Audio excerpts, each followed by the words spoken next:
Buhay tricycle driver. Dito po kami sa kanto, walang maisakay, waiting po. Ayan, ito po ang mga driver ng sidecar, driver ng tricycle. Ayan po, waiting kami. Napakatumal ang biyahe ngayon dito sa Hulugan kasi bakasyon po, mga kargador ng tubig ni Allen de la Cruz. Ayan,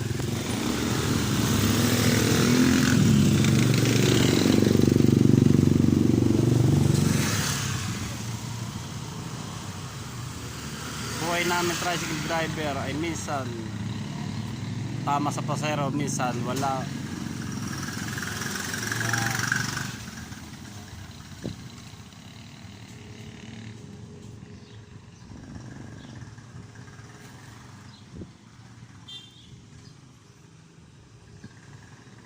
Thank you for watching.